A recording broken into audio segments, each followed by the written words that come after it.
मकान मुकम्मल हुआ तो कुछ कर्जा हम पर चढ़ गया। तभी नए घर के एक हिस्से को किराए पर उठाना पड़ा। नए किराएदार लुटे पुटे मगर शरीफ लोग थे, क्योंकि इस वक्त नया नया पाकिस्तान बना था और वो मशरकी पंजाब से हिजरत करके आए थे। इस कुंबे के सरबरा का नाम लतीफ़ अहमद था। वो कम गो और संजीदा किस्म का इंसान था, किसी से मिलता जुलता ना था। सूरत से परेशानी टपकती थी, लगता था कि किसी बड़ी उलझन का शिकार है। नए किराएदार होने के नाते हम लोगों ने उसके ज़ाती मामलात में मुदाखलत को मुनासिब ख्याल ना किया। मोहल्लेदारों से भी उसने दुआ सलाम ना रखी। वो हर किसी से कतरा कर निकलता। तभी लोग भी उससे आंखें चुराने लगे। हमारा किराएदार हुए उसको सिर्फ 6 माह गुजरे थे कि एक रोज़ सुबह सुबह उसके घर से रोने की आवाज़ें आने लगी। हमने मकान इस तरह बनवाया था कि 2 गेट थे, एक हमारी तरफ और दूसरा किराएदार की तरफ, और दरमियान में सहन की दीवार उठा दी थी।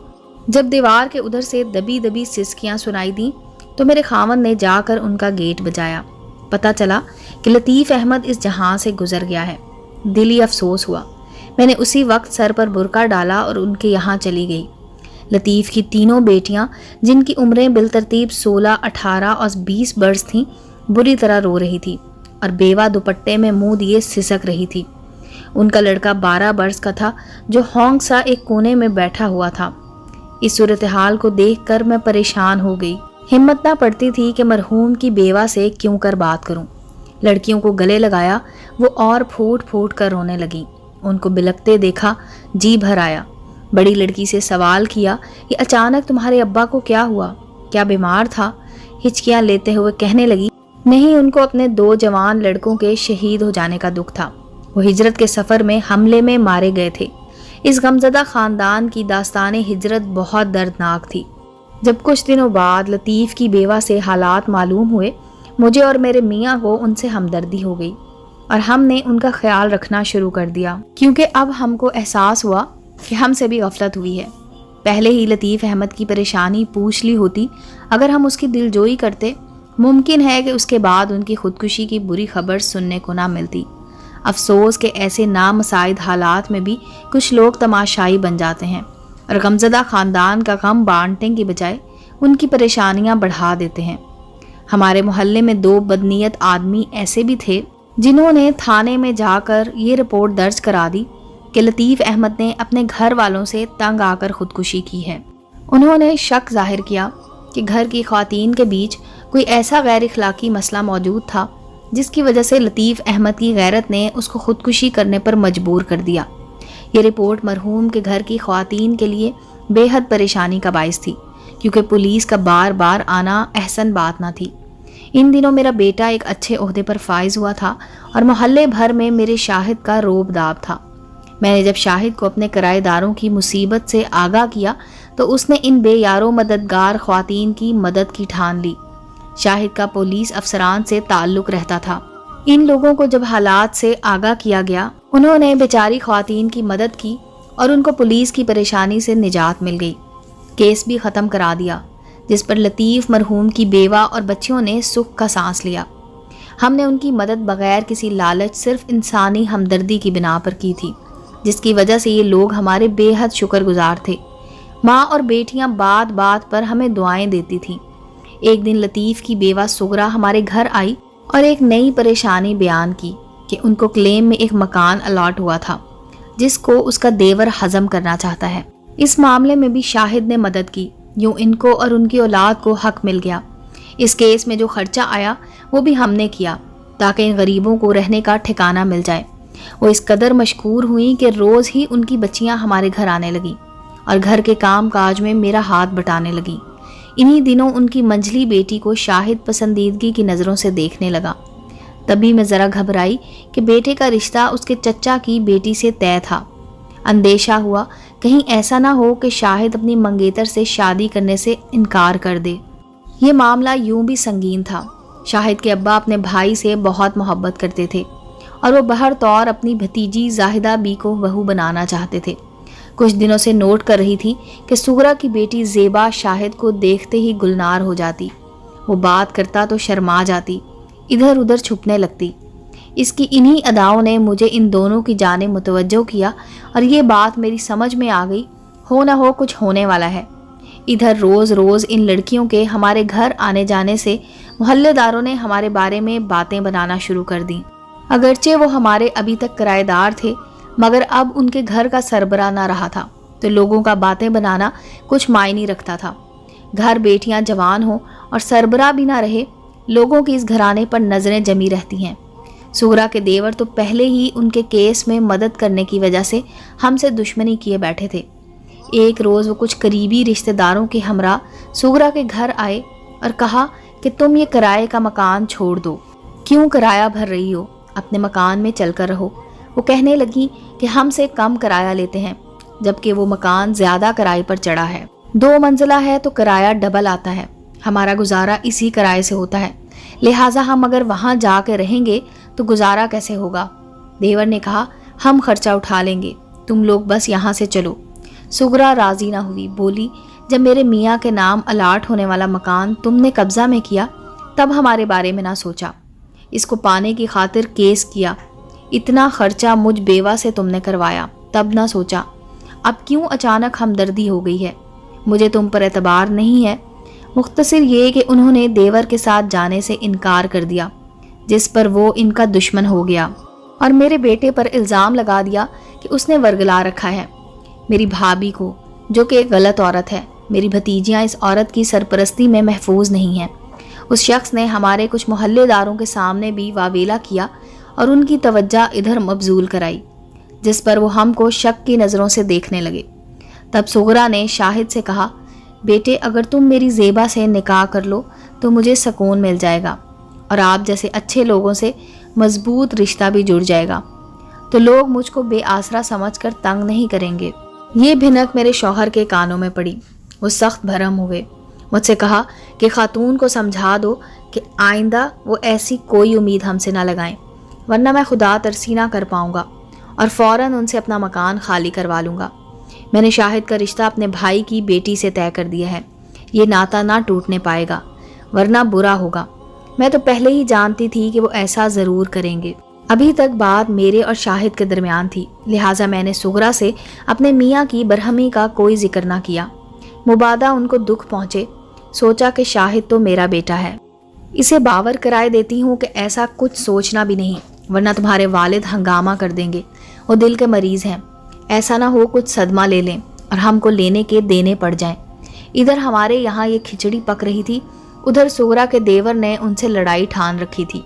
वो दोबारा अपने कुछ रिश्तेदारों के साथ आए और भावज पर दबाव डाला कि वो किराए का मकान छोड़कर उनके हमरा चले, ताकि बच्चियों के रिश्ते नातों का सिलसिला शुरू किया जाए और वो वक्त से ब्याही जाएं। उनसे जान छुड़ाने को सुगरा ने कह दिया कि उसने अपनी बच्चियों के रिश्ते नाते तय करना शुरू कर दिए हैं और उनके मालिक मकान इस वजह से उनकी मदद करते हैं कि वो अपने बेटे के लिए उनकी एक बेटी का रिश्ता ले चुके हैं। ये उनका बयान सरासर गलत था, लेकिन देवर से जान छुड़ाने को उन्होंने ये बात कहती थी कि वो शाहिद से ज़ेबा की मंगनी कर चुकी हैं, लिहाजा उसकी शादी होने तक जहाँ मकीम है वहीं रहेंगी। वो लोग चले गए और सुगरा एक बड़े झगड़े और परेशानी से बच गई। बाद में उसने मुझको ये अहवाल दिया तो मैं अंगश्त बदनदा रह गई। इस पर उसने माफ़ी मांगी और कहा कि मैं मजबूर थी, अगर ऐसा ना कहती तो ये मुझे मजबूर करते कि मैं उनके साथ जाऊं। खुदा जाने वहाँ जाकर ये मकान हासिल करने की खातिर मुझ पर क्या क्या दबाव डालते। अब कुछ अरसे बाद वो मकान बेच दूंगी और हम उसी मोहल्ले में कोई मकान ख़रीद लेंगे। मैं बेटे के बड़े हो जाने का इंतज़ार कर रही हूँ, क्योंकि मकान में उसका भी हिस्सा है। इस बात पे मैं उनकी मजबूरी जानकर चुप कर गई कि नेकी की है तो अब निभाना भी होगा, वरना नेकी बर्बाद हो जाएगी। मैंने बेटे से इस बारे में मामले का तस्करा कर दिया ताकि वो भी चौकन्ना रहे, मगर बजाय सुगरा से दिल बुरा करने के ज़ेबा के लिए उसके दिल में मोहब्बत उतरने लगी और उसने मुझसे अपनी दिली तमन्ना का इजहार कर दिया। वालिद को इस अमर पर राज़ी करना महाल था। उन दिनों मैं बेहद परेशान थी, एक तरफ बेटे की खुशी और दूसरी तरफ शौहर की रज़ा व मर्ज़ी, जो दिल के मरीज़ भी थे। मैं अजीब कश्मकश में थी। एक रोज़ इसी परेशानी में बैठी थी कि हमारे मोहल्ले की एक खातून मेरे पास आई। वो कभी कभार आ जाती थी।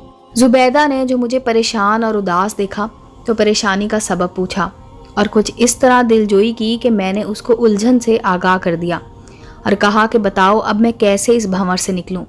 وہ کہنے لگی کہ تم کیوں پریشان ہوتی ہو بہن، یہ مجھ پر چھوڑ دو، میں کچھ تدبیر سوچوں گی، انشاءاللہ تم پھر اس بھنور سے نکل آؤ گی۔ مجھے معلوم نہ تھا کہ وہ ہماری طرح کی سوچ نہیں رکھتی بلکہ ایک شاطر سوچ کی مالک ہے۔ اس نے باہر جا کر محلے والوں سے سغرا کی بچیوں کے بارے میں غلط باتیں پھیلانا شروع کر دیں کہ وہ غلط قسم کی لڑکیاں ہیں، ان کا کردار ٹھیک نہیں، جبکہ ان کا والد نیک اور غیرت والا انسان تھا۔ تبھی اس نے ان لڑکیوں کے غلط چلن سے تنگ آ کر خودکشی کر لی تھی۔ غرض کہ اس نے چپکے ان لوگوں کے خلاف ایسا زہر بھرا کہ محلے دار سغرا اور ان کی لڑکیوں سے بدظن ہو گئے، حالانکہ ہمارا ان کے ساتھ دن رات کا واسطہ رہتا تھا اور ہم نے کبھی ان ماں بیٹیوں میں کوئی غلط بات نہیں دیکھی تھی۔ وہی ہوا جس کا ڈر تھا۔ تمام محلے کے معززین ایک روز مل کر میرے شوہر کے پاس آئے اور کہا کہ آپ سغرا خاتون اور اس کی بیٹیوں کو چلتا کریں، کیونکہ یہ غلط کردار کی ہیں، ہم ان کو اپنے محلے میں دیکھنے کے روادار نہیں ہیں۔ میرے شوہر تو پہلے ہی اپنے یہاں ان لڑکیوں کا آنا جانا پسند نہ کرتے تھے، انہیں بھی بہانہ مل گیا اور مجھ سے کہا کہ ان کو کہہ دو کہ مکان خالی کرنے کی تیاری کر لیں، میں ان کو 1 ماہ کی مہلت دیتا ہوں تاکہ یہ اپنے کرایہ داروں سے گھر خالی کرا لیں۔ والد کے اس فیصلے پر شاہد بہت پریشان ہوا، کہنے لگا ماں، یہ ابا نے اچانک کیا حکم صادر کر دیا؟ نیکی میں پہل بھی انہوں نے کی اور جلد بازی میں ملیا میٹ بھی خود کر رہے ہیں۔ اب اگر میں کہوں کہ میں ہر حال میں زیبا کو اپناؤں گا اور ان کی بھتیجی سے شادی نہیں کرنا چاہتا، صدمے سے ان کا ہارٹ فیل ہو جائے گا۔ خدا نخواستہ، میں نے کہا، ہرگز ایسا لفظ بھی منہ سے مت نکالنا جس سے ان کی دل آزاری ہو۔ ابھی یہ معاملہ بیچ میں تھا کہ شاہد کے تبادلے کے آرڈرز آ گئے اور وہ لاہور سے کوئٹہ چلا گیا۔ اس کے جانے کے بعد 1 ماہ کے اندر سغرا سے میرے شوہر نے مکان خالی کرا لیا اور وہ دل گرفتہ ہمارے محلے سے چلی گئی۔ میں نے غنیمت جانا کہ یہ لوگ چلے گئے ہیں، کیونکہ بات الجھنے سے پہلے ہی یہ معاملہ ختم ہو گیا اور میں ایک بہت بڑی پریشانی سے بچ گئی۔ شاہد کو کئی دنوں تک پتہ نہ چلا کہ ہمارے کرایہ دار اب چلے گئے ہیں۔ 6 ماہ بعد وہ گھر آیا تو اس کی دنیا لٹ چکی تھی۔ اس کے چچا نے خود آ کر بتایا کہ میری لڑکی آپ کے بیٹے سے شادی نہیں کرنا چاہتی کیونکہ وہ اپنے ماموں کی بہو بننے کی آرزو مند ہے۔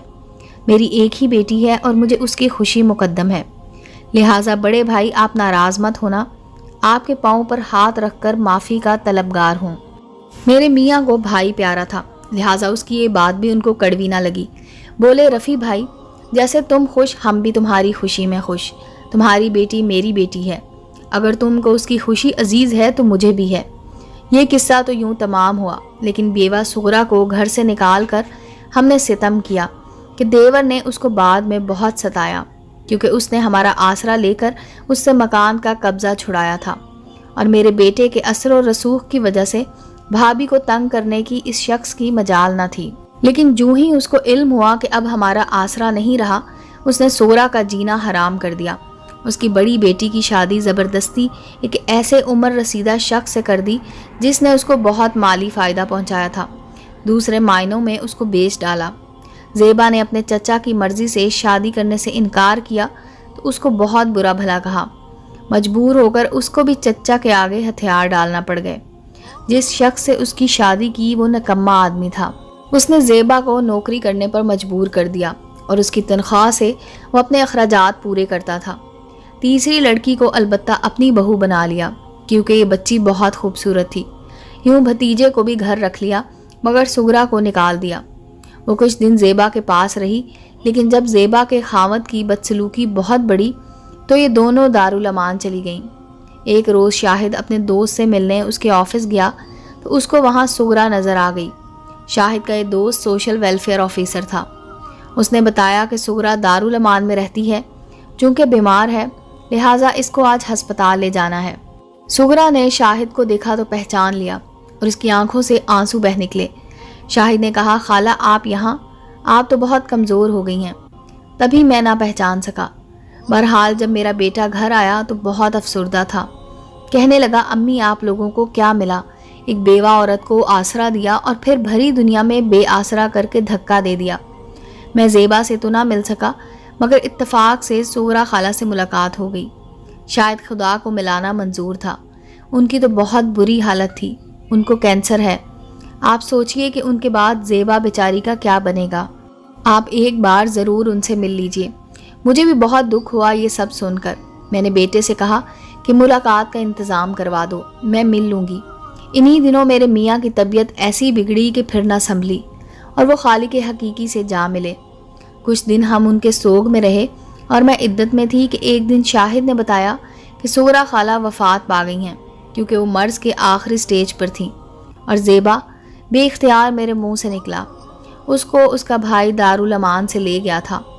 उसके बाद नहीं मालूम कि उसका क्या बना, शौहर के पास गई या भाई के पास, क्योंकि उसके भाई की अब नौकरी हो गई थी और उसने अपने चचा से अलहदा किराए का मकान ले लिया था। तभी वो माँ को लेने आया था। माँ तो उसको ना मिल सकी मगर बहन मिल गई। ज़ेबा ने भाई के साथ जाने की ख्वाहिश जाहिर की तो दारुल अमान के बाइख्तियार ऑफिसर ने उसको अपने भाई के हमरा जाने की इजाज़त दे दी। सच तो ये है कि मैं मोहल्ले वालों के सबब ज़ेबा से मिलने भी ना गई और मालूम ना किया कि किस हाल में है। शाहिद की शादी इस वाक़े के 2 साल बाद उसकी खाला की बेटी से हो गई। मेरी बहू बहुत अच्छी है, वो शाहिद का और मेरा ख्याल रखती है। बज़ाहिर तो मेरा बेटा खुश है, लेकिन अब भी वो ज़ेबा के लिए उदास होता है और अकेले में मुझसे कहता है, माँ आपने मेरा साथ ना दिया। अगर अब्बा जान को समझा लेती तो आज मेरे दिल पर वो घाव ना लगता जो मुझे अब भी कभी कभी बहुत तकलीफ़ देता है। मैं कहती हूँ बेटा ये सब नसीबों की बात है। वो पुराना ज़माना था सो मैं कुछ ना कर सकी। आज ज़माना बदल गया है। आज औरतें अपने हक़ के लिए बोल पड़ती हैं, मगर हमारे ज़माने में मजाल ना थी कि हम शौहर बाप या भाई के सामने बोल पाती। मैं मजबूर थी इसलिए कुछ ना कर सकी। बेटे ने तो माफ़ कर दिया, मगर सोचती हूँ कि ज़ेबा ने भी किया हमको माफ़ या नहीं। इस वाक़े को बरसों बीत गए हैं। अब भी कहती हूँ ज़ेबा कहाँ मिलोगी कि मरने से कबल तुमसे माफ़ी मांग लूँ। उम्मीद है दोस्तों स्टोरी अच्छी लगी होगी। चैनल को लाइक और सब्सक्राइब करें और बेल आइकॉन का बटन दबाना मत भूलें ताकि हर नए आने वाली स्टोरी की वीडियो आप तक पहुँच सके। मिलते हैं अगली वीडियो के साथ।